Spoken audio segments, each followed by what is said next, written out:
회사 업무 중에 이런 일을 겪은 적이 있었습니다.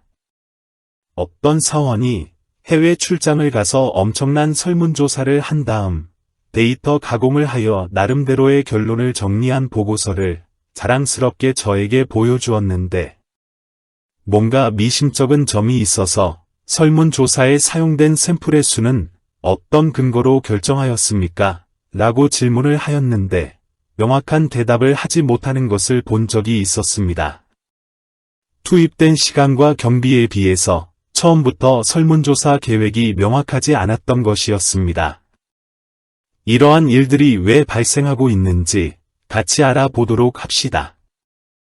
종업원이 250명인 어떤 전자제품 제조회사의 신제품 개발 프로젝트 팀회의에서 내수시장용으로 판매 중인 A 제품에 대한 고객 만족도를 조사한다는 내용과 사내 생산관리를 위해 새로 오픈한 생산관리 시스템에 대한 사원들의 만족도를 조사해야 한다는 내용이 발표되었습니다.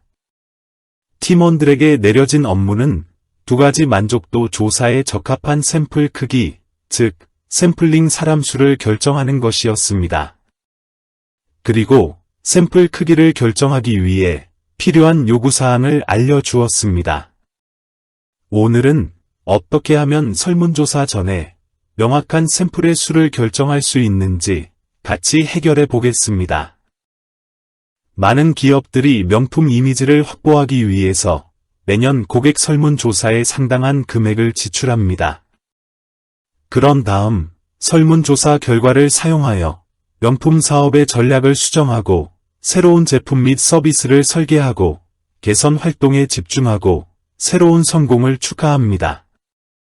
그러나 비즈니스 실무자들은 그들이 받은 설문조사 결과를 항상 믿고 사업 전략을 수정할 만큼 의존할 수 있을지 한번 확인해 보겠습니다. 가상으로 설정한 다음 사례를 통해서 알아봅시다. 전 세계 시장에 진출한 전자제품 회사인 마이 일렉트라닉스는 이제 막 설문조사가 끝난 2023년 고객 만족도 향상의 성공을 자축하며 다음과 같은 결과를 자랑스럽게 발표했습니다. 이탈리아 시장에서 2022년에는 57%이었던 고객 만족도가 올해에는 62%를 달성했습니다. 설문조사 결과가 좋은 것 같아 보이시나요? 회사에서 업무상 샘플을 추출할 때 비교적 적은 수의 고객으로부터 데이터를 수집하여 모집단에 대한 결론을 도출합니다. 모집단은 회사가 관심을 갖고 있는 의견을 가진 전체 고객풀입니다. 그런데 샘플링은 엄청난 장점이 있습니다. 비용과 시간을 절약할 수 있고 제품의 파괴강도 테스트와 같이 테스트 과정에서 제품이 파손될 수 있는 경우에 특히 유용합니다. 샘플링의 장점은 반면에 단점인 오차 한계 또는 신뢰 구간이라고 하는 특정 범위의 값으로 보상해 주어야 합니다. 일반적으로 사용 가능한 전체 데이터 집합을 수집하는 것은 실용적이지 않습니다.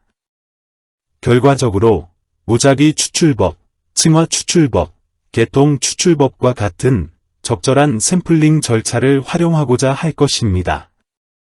여기서 무작위 추출법은 난수, 주사위, 난수표 등을 사용하는 로또 추첨 같은 방식이고 층화 추출법은 조사 대상 모집단을 몇 개의 집단으로 나누고 할당된 수에 따라 각 층에서 표본을 추출하는 방법이며 개통 추출법은 일정한 간격으로 추출하는 방법들입니다. 오차 한계 혹은 정밀도는 실무자가 모집단으로부터 무작위로 샘플링한 결과 발생할 수 있는 오차의 크기를 의미합니다.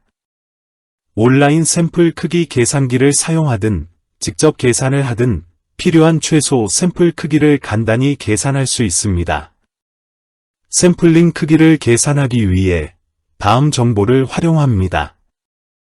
모집단의 규모 100만, 신뢰 수준 95%, 샘플 크기 270명, 모집단 분량률을 알 수 없는 경우 기본값은 50%를 사용합니다. 온라인 샘플 크기 계산기를 통해 구해보면 오차 한계는 5.96%로 구해집니다. 그리고 오차 한계에 대한 엑셀 계산 결과 역시 5.96%, 약 6%입니다. 정리하면 2022년은 57% 플러스 마이너스 6%, 2023년은 62% 플러스 마이너스 6%만큼의 오차 한계를 가지고 있다는 의미입니다. 신뢰 구간은 실무자가 모집단에 참값이 있을 것으로 예상하는 범위를 의미합니다. 그런데 샘플링에서는 모집단의 참값이 무엇인지 추측만 가능합니다. 이 신뢰 구간은 이상적인 조건에서 완벽하게 대표하는 샘플이 있더라도 모집단의 수와 샘플의 수가 일치하지 않는다면 피할 수 없습니다. 물론 내공을 갖춘 전문가는 샘플의 개수를 늘리고 모집단의 표준 편차를 줄임으로써 신뢰 구간의 간격을 개선할 수 있습니다. 그런데 모집단의 표준 편차를 줄이는 일은 일반적으로 불가능합니다. 따라서 실무자의 유일한 선택은 기대하는 신뢰 구간에 대한 최소한의 샘플의 개수를 결정하는 것이 됩니다.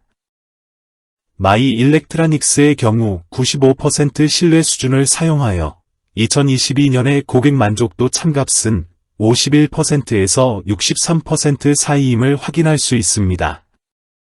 2023년에는 56%에서 68% 사이였지만 이 경우에 회사의 고객 만족도가 개선되었다고 가정할 확률은 신뢰 구간이 겹치지 않는 5%포인트 영역으로 전체의 단지 42%밖에 되지 않습니다. 마이 일렉트로닉스가 지난해의 고객 만족도 57%와 올해의 고객 만족도 62% 간의 수준이 명확히 개선되었는지 구분하려면 서로의 고객 만족도 신뢰 구간을 그려보았을 때 겹치지 않는 구간이 있어야 합니다. 따라서 적어도 하나 또는 둘 모두에 대해 오차 한계 플러스 마이너스 2.5%만큼의 신뢰 구간이 필요합니다. 이 오차 한계 플러스 마이너스 2.5%를 확보하기 위한 샘플 크기는 온라인 샘플 크기 계산기를 통해 구해보면 샘플 크기는 1535명으로 구해집니다. 마이 일렉트로닉스는 매년 고객 만족도 조사에 약 1535명 이상의 고객을 참여시켜야 합니다. 그렇기 때문에 2022년과 2023년에 그들이 취한 270명의 고객 샘플 결과로 분석한 고객 만족도는 변화가 없었거나 더 나쁘게는 고객 만족도가 감소했을 가능성이 높습니다. 이런 경우에 더 나은 결과를 구하기 위해서는 더 많은 데이터 없이는 알 수 없습니다. 온라인 샘플 크기 계산기를 사용하든 직접 계산을 하든 필요한 최소 샘플 크기를 간단히 계산할 수 있습니다. 샘플링 크기를 계산하기 위해 팀장에게 받은 정보를 활용합니다. 예상 모집단의 규모는 100만 명 이상, 원하는 신뢰 수준은 95%, 원하는 정밀도는 5%, 추정 모집단 분량률은 50%의 조건으로 계산해보면 샘플 크기는 385명입니다. 아래 보이는 수식을 참조하여 엑셀에서 계산을 해보면 동일한 385명이 구해지는 것을 확인할 수 있습니다. 이번 경우에도 마찬가지로 온라인 샘플 크기 계산기를 사용하든 직접 계산을 하든 필요한 최소 샘플 크기를 간단히 계산할 수 있습니다. 샘플링 크기를 계산하기 위해 팀장에게 받은 정보를 활용합니다. 예상 모집단의 규모는 250명, 원하는 신뢰 수준은 95%, 원하는 정밀도는 5%, 추정 모집단 분량률은 50%로 계산해보면 152명이라는 보다 합리적인 샘플 크기를 구할 수 있습니다. 아래 보이는 수식을 참조하여 엑셀에서 계산을 해보면 동일한 152명이 구해지는 것을 확인할 수 있습니다. 종종 중요한 결정들이 제대로 수집되지 않은 작은 데이터 샘플을 기반으로 하는 경우가 있습니다.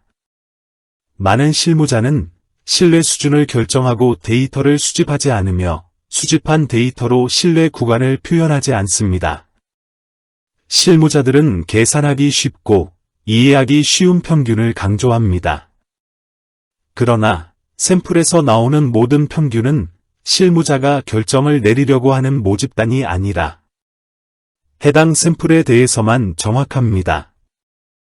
지금부터는 샘플링 데이터를 보는 방식을 변경하고 다음과 같이 진행하면 의사 결정에 큰 도움이 됩니다. 신뢰할 수 있는 샘플링 방법을 선택하십시오. 그리고 보고자료에는 신뢰 구간을 표현하시고 작은 샘플 크기를 기반으로 의사 결정을 내리지 마시기 바랍니다. 오늘 내용이 명품을 기획하고 계신 여러분께 도움이 되셨다면 구독, 좋아요 버튼을 꼭 눌러주시고 알람 설정도 부탁드립니다. 직장 선배들의 내공을 따라잡을 수 있는 더욱 좋은 명품의 비밀 에피소드로 보답하겠습니다. 지금까지 시청해 주셔서 감사합니다.